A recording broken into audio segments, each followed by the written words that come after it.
مسلمان فلسطین سے محبت کرتے ہیں۔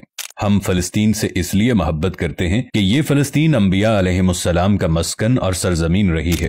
اللہ تبارک و تعالی نے حضرت لوط علیہ السلام کو اس عذاب سے نجات دی جو ان کی قوم پر اسی جگہ نازل ہوا تھا۔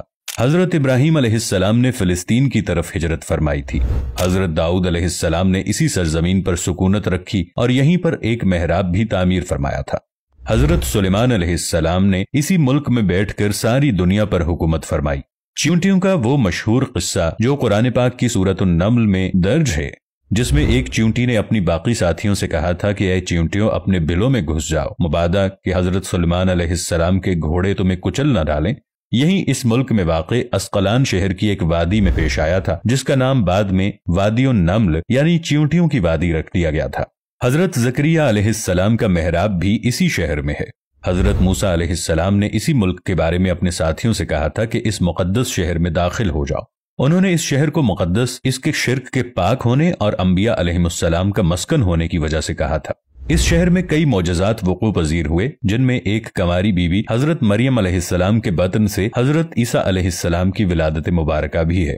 حضرت عیسیٰ علیہ السلام کو جب ان کی قوم نے قتل کرنا چاہا تو اللہ تبارک و تعالی نے انہیں اسی سرزمین سے آسمان پر اٹھا لیا تھا۔ قیامت کی علامت میں سے ایک حضرت عیسیٰ علیہ السلام کا زمین پر واپس تشریف لانا اسی شہر کے مقام سفید مینار کے پاس ہوگا۔ اسی شہر کے ہی مقام باب لد پر حضرت عیسیٰ علیہ السلام مسیح دجال کو قتل کریں گے۔ فلسطین ہی ارض محشر ہے۔ اسی شہر سے ہی یاجوج ماجوج کا زمین میں قتال اور فساد کا کام شروع ہوگا۔ اسی شہر میں وقوع پذیر ہونے والے قصوں میں سے ایک قصہ طالوت اور جالوت کا بھی ہے۔ فلسطین کو نماز کی فرضیت کے بعد مسلمانوں کا قبلہ اول ہونے کا اعزاز بھی حاصل ہے۔ ہجرت کے بعد حضرت جبرائیل علیہ السلام دوران نماز ہی حکم ربی سے آقا علیہ السلام کو مسجد اقصی سے بیت اللہ یعنی مکہ مکرمہ کی طرف رخ کرا گئے تھے، اور جس مسجد میں یہ واقعہ پیش آیا وہ مسجد آج بھی مسجد قبلتین کہلاتی ہے۔ حضور اکرم صلی اللہ علیہ وآلہ وسلم معراج کی رات آسمان پر لے جانے سے پہلے مکہ مکرمہ سے یہاں بیت المقدس یعنی فلسطین لائے گئے۔ سرکار دو عالم صلی اللہ علیہ وآلہ وسلم کی اقتداء میں انبیاء علیہم السلام نے یہاں نماز ادا فرمائی۔ اس طرح فلسطین ایک بار پھر سارے انبیاء کا مسکن بن گیا۔ سیدنا ابو ذر رضی اللہ عنہ کہتے ہیں کہ میں نے رسول اللہ صلی اللہ علیہ وآلہ وسلم سے عرض کیا کہ زمین پر سب سے پہلی مسجد کون سی بنائی گئی؟ تو آپ نے فرمایا کہ مسجد الحرام یعنی خانہ کعبہ۔ میں نے عرض کیا کہ پھر کون سی مسجد بنائی گئی؟ تو آپ صلی اللہ علیہ وآلہ وسلم نے فرمایا کہ مسجد الاقصی یعنی بیت المقدس۔ میں نے پھر عرض کیا کہ ان دونوں کے درمیان کتنا فاصلہ تھا؟ آپ صلی اللہ علیہ وآلہ وسلم نے فرمایا کہ 40 برس کا، اور تو جہاں بھی نماز کا وقت پالے وہیں نماز ادا کر لے، بس وہ مسجد ہی ہے۔ نبی اکرم صلی اللہ علیہ وآلہ وسلم کے وصال کے بعد حضرت ابو بکر رضی اللہ عنہ کو ارتداد کے فتنے اور دیگر کئی مشکلات کا سامنا رہا۔ ان کے لیے عسکری اور افرادی قوت کی اشد ضرورت کے باوجود ارض شام یعنی فلسطین کی طرف آپ صلی اللہ علیہ وآلہ وسلم کا تیار کردہ لشکر بھیجنا بھی ایک ناقابل فراموش حقیقت ہے۔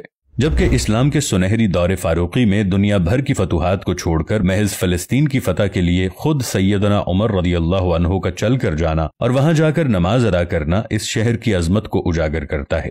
دوسری بار بائن ہی معراج کی رات بروز جمعہ 27 رجب 583 ہجری کو صلاح الدین ایوبی کے ہاتھوں اس شہر کا دوبارہ فتح ہونا بھی ایک نشانی ہے۔ قدس بیت المقدس کا نام قرآن سے پہلے تک ہوا کرتا تھا۔ قرآن نازل ہوا تو اس کا نام مسجد اقصی رکھ دیا گیا۔ قدس اس شہر کی اس تقدیس کی وجہ سے ہے جو اسے دوسرے شہروں سے ممتاز کرتی ہے۔ اس شہر کے حصول اور اسے رومیوں کے جبر و استبداد سے بچانے کے لیے 5000 سے زائد صحابہ کرام نے جام شہادت نوش کیا، اور شہادت کا باب آج تک بند نہیں ہوا۔ یہ سلسلہ ابھی تک جاری ہے، اسی لیے یہ شہر شہیدوں کا شہر ہے۔ مسجد اقصی اور بلاد شام کی اہمیت بالکل حرمین شریفین جیسی ہے۔